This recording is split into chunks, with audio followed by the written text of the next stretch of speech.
சிவதந்தை ஞான வைரத்துளிகள். இனிமையான குழந்தைகளே, பாபாவிடம் உண்மையான மனதை வையுங்கள். அப்போது பாபாவின் மனதில் இடம் பெறுவீர்கள்.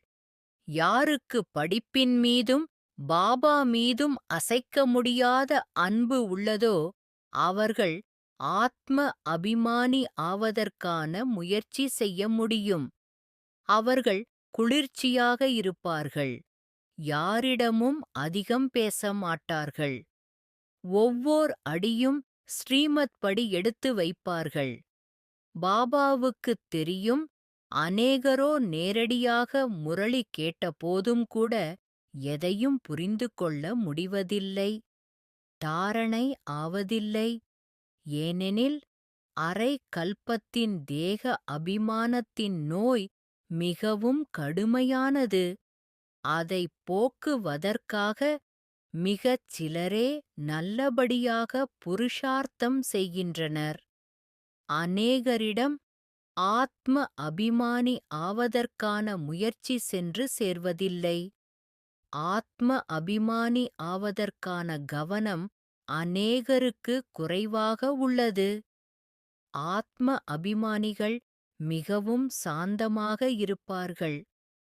தாதா சிநேகி ஆகக்கூடாது, தந்தையின் சிநேகி ஆக வேண்டும். யார் தந்தையின் சிநேகியாக உள்ளார்களோ அவர்களின் பேச்சு நடத்தை மிக இனிமையாக அழகாக இருக்கும். இயற்கை சேதங்களின் ஒத்திகையும் நடைபெற்றுக் கொண்டுள்ளது. கல்ப கல்பமாக நமக்கு எல்லையற்ற தந்தையின் அன்பு கிடைக்கிறது. பாபா நம்மை மலராக மாற்றுவதற்கு மிகுந்த முயற்சி செய்கிறார். ஆனால் டிராமாவின் அனுசாரம் அனைவருமோ மலராக மாறுவதில்லை. இன்று மிக நல்லவர்களெல்லாம் நாளை விகாரியாகிவிடுகிறார்கள். எந்த குழந்தைகளிடம் ஞான செல்வம் உள்ளதோ அவர்களின் கடமை தானம் செய்வதாகும். அநேக குழந்தைகள் உள்ளனர், முரளி கேட்பதே இல்லை. வேறு சிலரோ முரளி கேட்காமல் இருக்க முடிவதில்லை.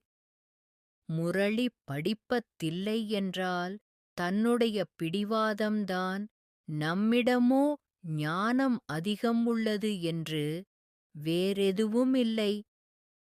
பாபாவையும் படிப்பையும் விட்டுவிடுவது என்பது பெரியதிலும் மிகப் பெரிய தற்கொலையாகும்.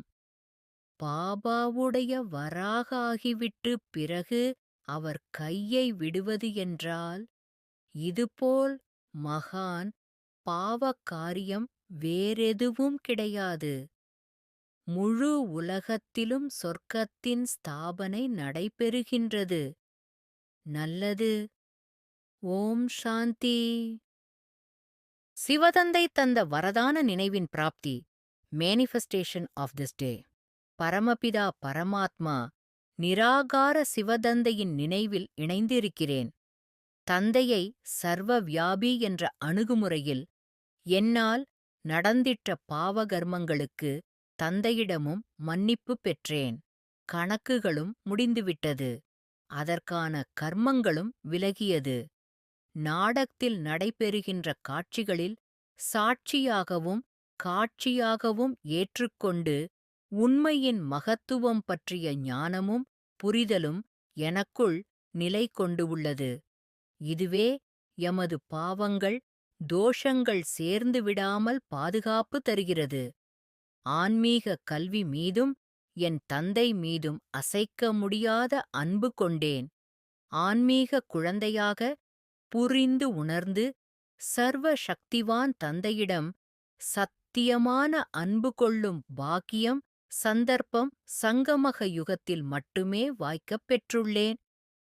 தந்தையே, உங்கள் அன்புக்கு சமமாக உங்களிடம் அன்பு செலுத்தும் மிக மிக உயர்ந்த பாக்கியத்தை அடையப் பெற நிச்சயமான உதவிகள் அனைத்தையும் உங்க குழந்தை எனது பிறப்புரிமையாக உங்களிடம் எடுத்துக்கொள்கிறேன். இனிமையிலும் இனிமையான குழந்தை என்று அனுதினமும் தாங்கள் என்னை அழைக்கும் பாக்கியத்தை உறுதியாக்கிக் கொண்டு சத்தியத்தை வெளிப்படுத்தும் ஆத்மாவாக உள்ளுணர்வுக்குள் இனிமைத் தன்மையை வளர்த்து உள்ளேன். அனைத்துக்கும் ஆதாரமான சிவதந்தை, உங்கள் மகா வாக்கியமே என்னை மேன்மையான நிலையில் சேர்த்திருக்கிறது. முரளியின் ஞானம் விழிப்புணர்வோடு என்னை உங்களுடன் இணைக்கிறது. தங்களது உதவியாளராக எனக்கு கிடைக்கப் பெறும் ஞான ரத்தினங்களை விஸ்வ முழுக்க தானம் செய்யக்கூடிய சுபபாவனை கொண்டு எனது கடமையை மட்டுமே செய்கிறேன்.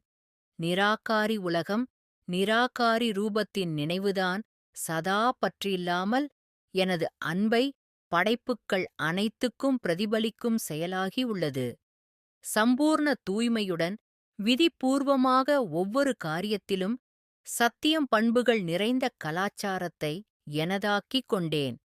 சுப பாவனை, சுப விருப்பங்களின் விதையானது நிமித்த உணர்வையும் பணிவான உணர்வையும் எனக்குள் வளர்க்கிறது.